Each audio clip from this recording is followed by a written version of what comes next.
नमस्कार मंडळी कर्जमाफीच्या संदर्भात राज्य सरकारने जे काही निर्णय घेतले त्या निर्णयाच्या आधारे आता जी काही समिती असेल त्या समितीच्या आधारे कर्जमाफीची जी काही यादी असेल किंवा माहिती असेल सहकार विभागाच्या माध्यमातून सध्या पाठवण्याचं काम सुरू झालेलं आहे. एकंदरीत काय तर यापूर्वी सुद्धा अनेक बैठकी झाल्या होत्या आणि या बैठकीत सुद्धा शेतकऱ्यांच्या कर्जमाफी संदर्भात जे काही परदेशी यांच्या नेतृत्वात समिती गठीत करण्यात आलेली आहे त्या समितीच्या अंतर्गत जी काही माहिती असेल ती बँकेच्या माध्यमातून या सहकार विभागाच्या अंतर्गत या बँकेची माहिती बैठकीच्या माध्यमातून मांडण्यात आली होती आणि अखेर त्या संदर्भात एक मोठा अपडेट आलेले शेतकऱ्यांच्या कर्जमाफीच्या संदर्भात.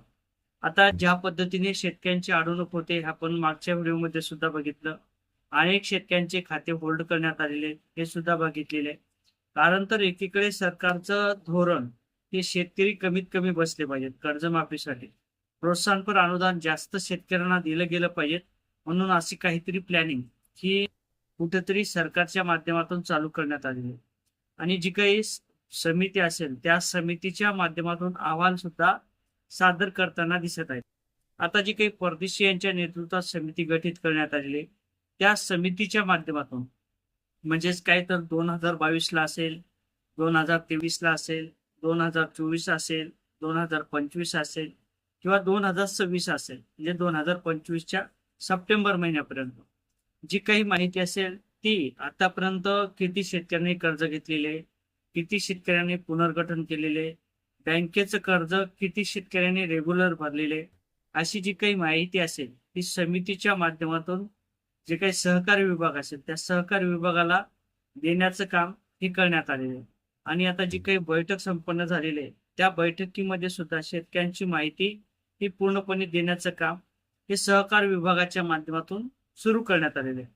आता जी काही समिती असेल त्या समितीच्या माध्यमातून जे काही निकष असतील त्या निकषाच्या आधारे शेतकऱ्यांच्या कर्जमाफी संदर्भात हा निर्णय घेतला जाऊ शकतो.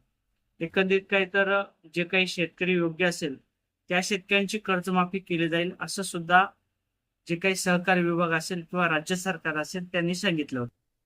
म्हणजेच काय तर ज्या शेतकऱ्यांचं थकीत कर्ज आहे अशा शेतकऱ्यांना 2 लाख रुपयाची कर्जमाफी, ज्या शेतकऱ्यांच्या माध्यमातून इन्कम टॅक्स भरला जात नाही किंवा दुकानदाराच्या माध्यमातून इन्कम टॅक्स भरला जात नाही असे शेतकरी यामध्ये पात्र केले जाऊ शकतात. आणि जे शेतकरी इन्कम टॅक्स भरतात किंवा दुकानदार टॅक्स भरतात अशा शेतकऱ्यांची कर्जमाफी ही दिली जाणार नाही हे तरी कुठेतरी स्पष्ट होताना दिसत आहे.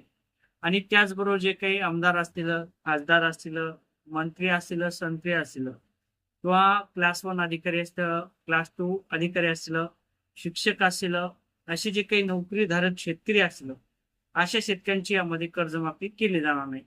किंवा काही गोष्टीकडे किंवा काही शेतकऱ्यांकडे जे काही शानसुखाच्या गाड्या आहेत म्हणजेच 4 व्हीलर असेल असे देखील शेतकरी यामध्ये नापात्र केले जाऊ शकतात. आता जी काही समिती असेल एकीकडे सरकारच्या माध्यमातून सांगितल्याप्रमाणे कर्जमाफीचे अहवाल सादर करताना दिसत आहेत, तर दुसरीकडे जी काही बँकेचे खाते असेल ते गोठवण्याचं काम हे बँकेच्या माध्यमातून सुरू करण्यात आलेले. मी मागच्या व्हिडिओमध्ये सुद्धा सांगितलं होतं की बँकेचं म्हणणं आहे आम्हाला जे काही आदेश असतील ते आदेश आहेत, परंतु एखाद्या शेतकऱ्यांचं पीक विम्याचे पैसे असतील किंवा घरकुलाचे पैसे असतील, पीएम किसानचे पैसे असतील हे आम्हाला होल्ड करता येणार नाही किंवा ते आम्ही पैसे शेतकऱ्यांना वापस करू.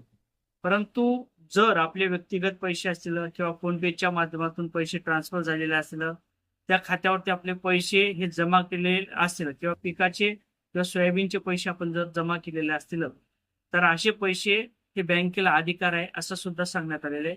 म्हणजे काहीतरी बँक ते आपले पैसे काटून घेऊ शकते. आणि जर आपण नवं जुनं केलं, आता बँकेचं म्हणणं आहे तुम्ही खातं नवं जुनं करून घ्या किंवा त्याचं व्याज भरा. जर आपण व्याज भरलं तर मग यामध्ये काय होते की अनेक शेतकरी यामध्ये कर्जमाफीच्या प्रतीक्षेत असणारे शेतकरी यामध्ये वंचित राहतात. म्हणजे काय होतं, त्या शेतकऱ्यांनी जर बँकेचं व्याज किंवा जे काही पुनर्गठन असेल त्याचे काही पैसे जर भरले तर तो शेतकरी आरबीआयच्या नियमाप्रमाणे तो रेग्युलर होतो. म्हणून अशा शेतकऱ्यांना कर्जमाफीचा लाभ हा दिला जात नाही. म्हणून अनेक शेतकऱ्यांना सध्या प्रश्न पडलेला आहे की आपण पीक कर्ज भरलं पाहिजेत का किंवा त्याचं व्याज भरलं पाहिजेत का. आणि जर असं जर झालं तर मग आपल्याला कर्जमाफीचा लाभ हा मिळत नाही.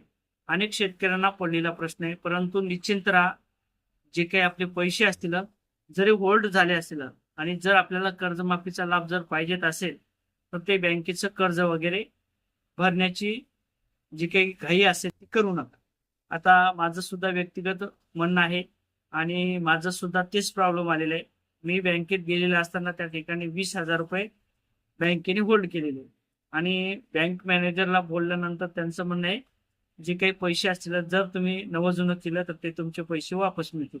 परंतु एकीकडे 20,000 रुपयाचा जो काही निधी असेल तो वाचवण्याचा प्रयत्न केला तर मग कर्जमाफीचा लाभ हा मिळणार नाही. आता जे काही परदेशी यांच्या नेतृत्वात समिती गठीत करण्यात आलेली आहे, त्या समितीच्या अहवालाच्या अंतर्गत जी काही माहिती असेल ती लवकरच राज्य सरकारला केवायसीच्या माध्यमातून किंवा शेतकऱ्यांच्या केवायसीच्या माध्यमातून ती प्रक्रिया पूर्ण केली जाईल आणि त्यानंतर शेतकऱ्यांना कर्जमाफीचा लाभ हा दिला जाऊ शकतो किंवा जी काही फार्मर आयडी असेल त्या फार्मर आयडीच्या अंतर्गत सुद्धा शेतकऱ्यांना कर्जमाफीचा लाभ हा दिला जाऊ शकतो. अशा पद्धतीने आता समिती गठीत करण्यात आलेली आहे. त्या समितीच्या माध्यमातून अहवाल सुद्धा सादर करण्यात आलेले आहे आणि परदेशी यांच्या माध्यमातून जे काही समिती असेल त्या समितीच्या माध्यमातून राज्य सरकारला या बैठकीमध्ये काही प्रस्ताव सुद्धा पाठवण्यात आलेले, माहिती सुद्धा पाठवण्यात आलेली. आता ही कर्जमाफीची घोषणा कधी केली जाते हे देखील पाहणं महत्वाचं ठरणार. जय शिवराय.